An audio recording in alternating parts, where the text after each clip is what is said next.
Assalamualaikum warahmatullahi wabarakatuh.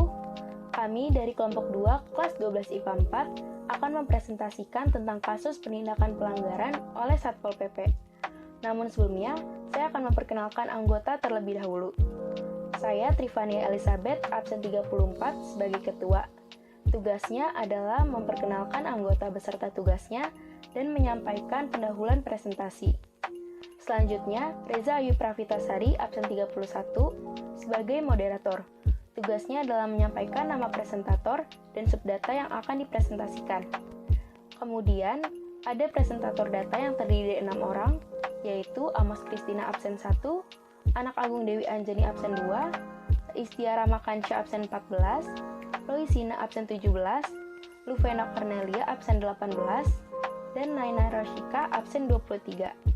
Yang bertugas untuk mempresentasikan subdata yang telah dianalisis. Selanjutnya ada Nurul Anissa, absen 27, sebagai notulen, yang bertugas untuk menyampaikan kesimpulan dari hasil presentasi yang telah disampaikan, dan menutup kegiatan presentasi dengan doa. Terakhir, ada editor yang terdiri dari 3 orang, yaitu Faras Fadila, absen 9, Jasmine Alfia, absen 15, dan Rafa Adara, absen 28, yang bertugas untuk mengedit hasil video presentasi ini. Seperti yang kita tahu, saat ini sudah semakin banyak kasus penindakan pelanggaran oleh Satpol PP. Kasus pelanggaran tersebut bukan hanya dilakukan oleh 1 atau 2 orang saja, melainkan dilakukan oleh banyak kalangan dan dilakukan di lokasi yang berbeda-beda.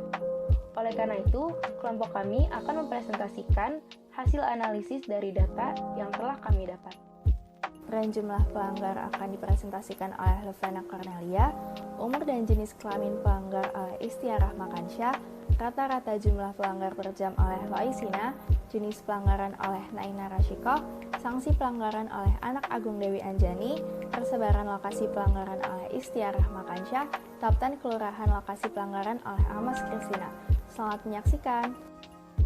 Berdasarkan data dari website corona.jakarta.go.id, COVID-19 mengenai penindakan pelanggaran aturan PSBB oleh Satpol PP, terlihat bahwa diagram tren jumlah pelanggar pada tanggal 1 September hingga 14 September 2020 menunjukkan grafik yang fluktuatif, di mana pada tanggal 1 September hingga 3 September grafik mengalami penurunan dari 233 pelanggar menjadi 183 pelanggar. Kemudian terjadi sedikit kenaikan pada tanggal 4 September menjadi 193 pelanggar. Jumlah pelanggar terendah berada di tanggal 5 September yaitu dengan total 63 pelanggar. Kemudian grafik terus meningkat dari tanggal 6 September hingga puncaknya berada di tanggal 9 September dengan jumlah 1.523 pelanggar. Setelah itu grafik kembali menurun dari tanggal 10 September hingga 12 September dengan jumlah 227 pelanggar dan kembali menaik pada tanggal 13 September yaitu sebesar 250 pelanggar. Hingga akhirnya pada tanggal 14 September menunjukkan grafik berada di angka 791 pelanggar. Umur pelanggar.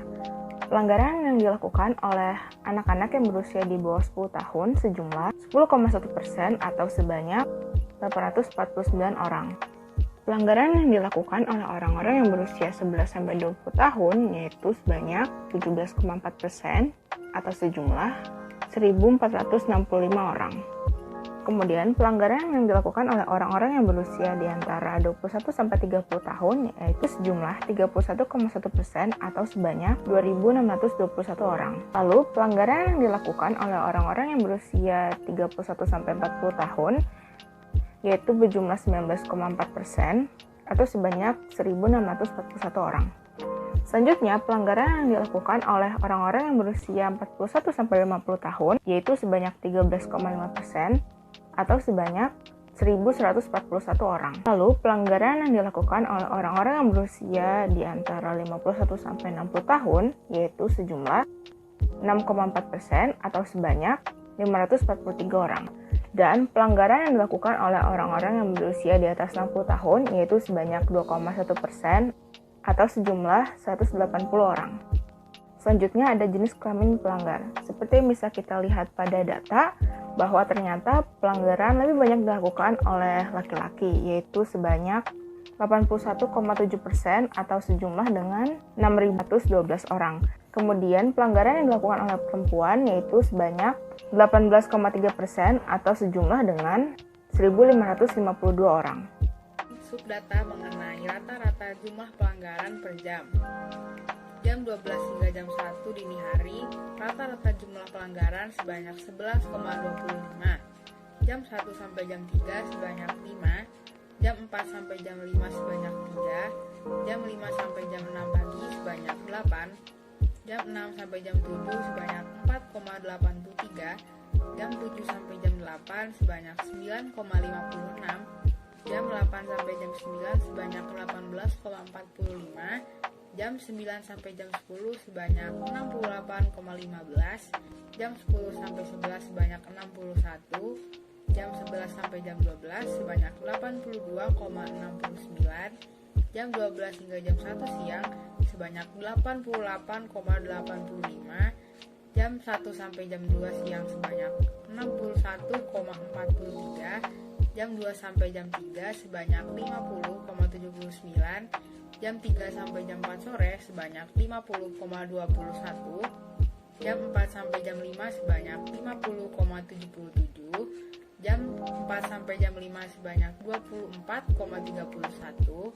Jam 6 sampai jam 7 sebanyak 24,2. Jam 7 hingga jam 8 malam sebanyak 19,45. Jam 8 sampai jam 9 sebanyak 12,09. Jam 9 sampai jam 10 sebanyak 11,83. Jam 10 sampai jam 11 sebanyak 12,6. Dan jam 11 hingga jam 12 dini hari sebanyak 7,89. Jadi, pelanggaran yang paling banyak terjadi adalah pada periode pukul 12 hingga jam 1 siang, yaitu mencapai rata-rata kasus sebanyak 88,85. Berdasarkan dashboard penindakan pelanggaran oleh Satpol PP dari tanggal 1 sampai 14 September, diperoleh data jenis-jenis pelanggaran yang dilakukan oleh masyarakat selama masa pandemi ini. Beberapa pelanggaran yang dilakukan oleh masyarakat diantara sebagai berikut. Yang pertama ada tidak menggunakan masker. Ada sebanyak 8.375 orang yang melanggar. Lalu yang kedua tidak menggunakan masker dan tidak mengatur waktu kunjungan. Ada sebanyak 14 orang.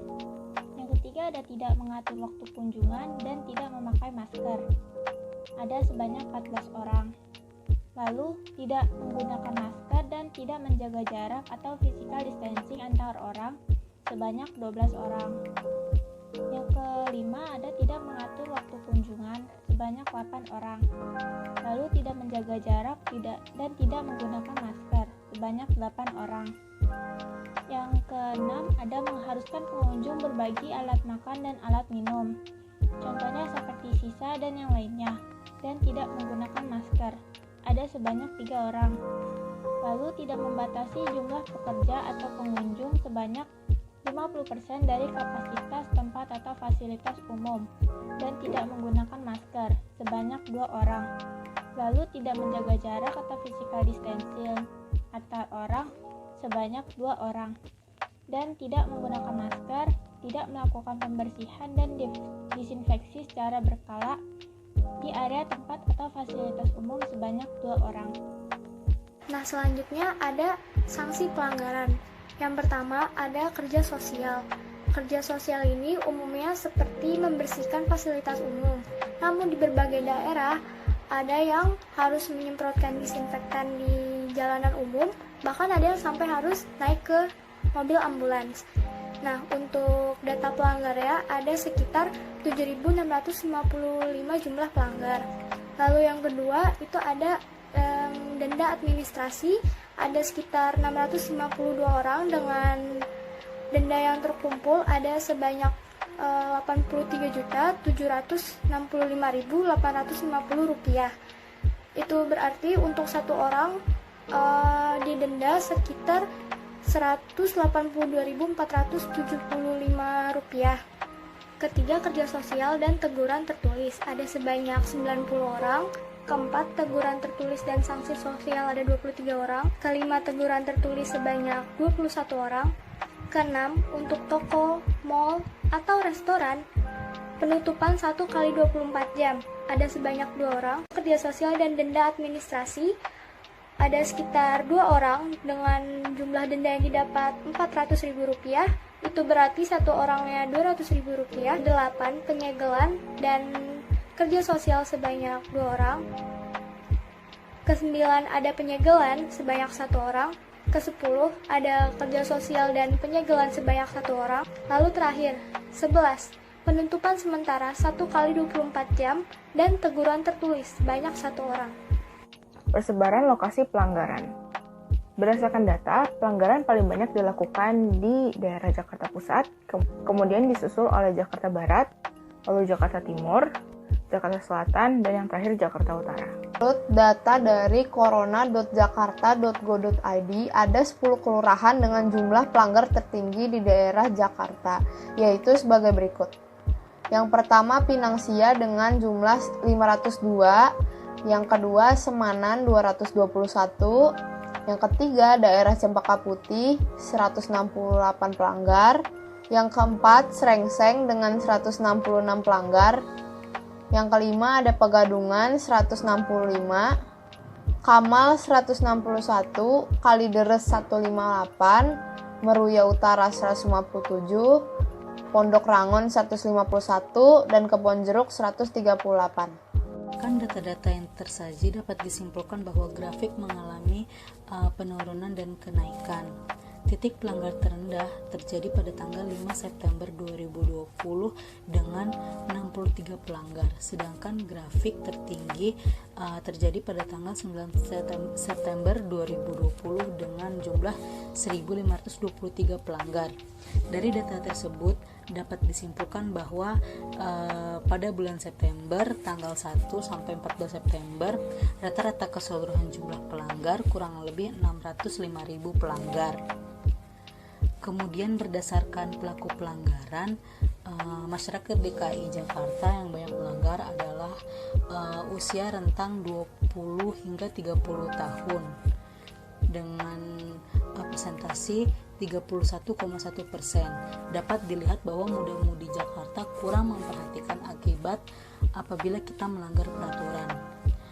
Dan data juga mencatat bahwa masyarakat yang sering melanggar adalah masyarakat yang berjenis kelamin laki-laki sebanyak 81,7%. Waktu jumlah pelanggaran terbanyak dan tertinggi terjadi pada pukul 12 hingga 1 siang di saat jam istirahat atau makan siang, dengan rata-rata 88,85 pelanggaran. Selain itu,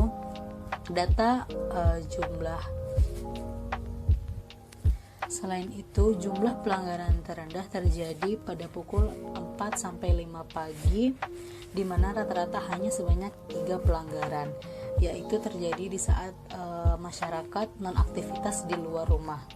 Selanjutnya, jenis pelanggaran yang sering dilakukan adalah tidak menggunakan masker ketika berpergian keluar rumah atau ke tempat-tempat umum lainnya. Data diperoleh dengan jumlah pelanggaran sebanyak 8.375 per 1 hingga 14 September 2020. Selain itu, data sanksi pelanggaran mencatat bahwa jenis sanksi kerja sosial paling tinggi dengan jumlah 7.655 pelanggar. Selanjutnya ada sanksi yang berjenis denda yang sudah terkumpul sebanyak kurang lebih 83 juta dengan jumlah 652 pelanggar. Dan terakhir, jenis sanksi kerja sosial denda admin yang sudah terkumpul kurang lebih 400.000 dengan jumlah 2 pelanggar.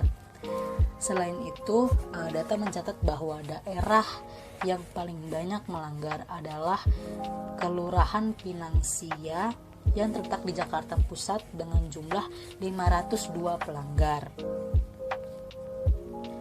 Demikian data yang dapat disimpulkan.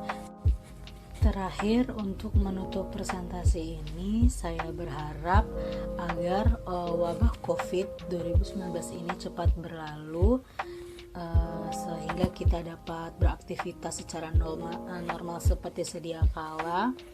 Semoga kita juga selalu diberi kesehatan dan kesabaran, serta jangan lupa untuk menjaga kesehatan dan menerapkan protokol kesehatan. Sekian presentasi dari kelompok kami, kurang lebihnya mohon maaf. Wassalamualaikum warahmatullahi wabarakatuh.